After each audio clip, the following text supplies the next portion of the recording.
So, quadrilaterals and other polygons.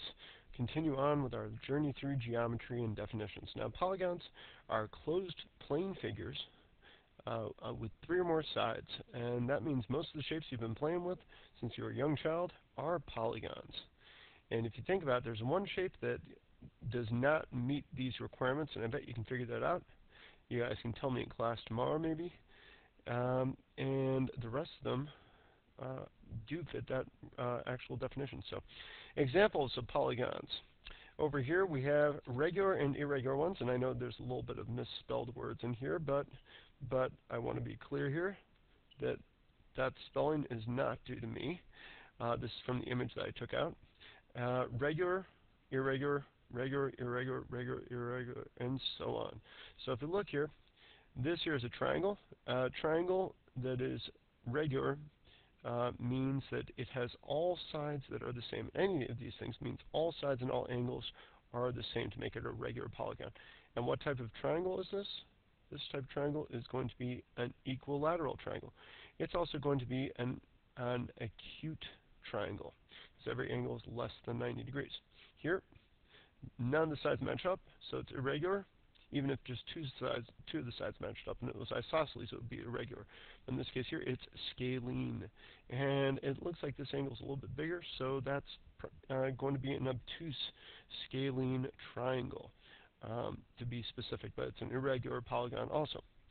Now, squares are the only regular quadrilaterals, but this is another quadrilateral, 4-sided figure, and it's irregular.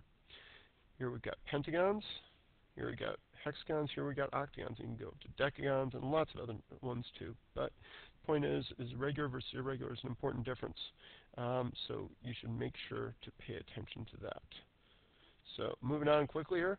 Trapezoids are quadrilaterals with one set of parallel sides. And if you look here, set of parallel sides right here and here, right here and here, and one set. And the distance between the two sets of parallel lines is called the height. So this is the height of this dotted line right here.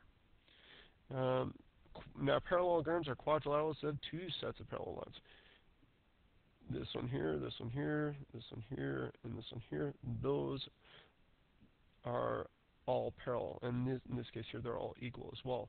But so a set of parallel lines here and here, and here and here. Set of parallel lines here and here, and here and here, and so on. Now, rectangles are quadrilaterals with 2 sets of parallel lines and 4 right angles. So if you look here, these are examples are dominoes. And if these were straight-edge dominoes, then you'd have a right angle here, right angles all the way around in the interior. And then this side here and this side here are equal. This side here up at the top and this side here at the bottom are going to be equal as well. So that's just the way it works with parallelograms that have right angles. You're going to end up with opposite sides that are equal. A rhombus is parallelogram with 4 equal sides. So in this case here, there, there, and there.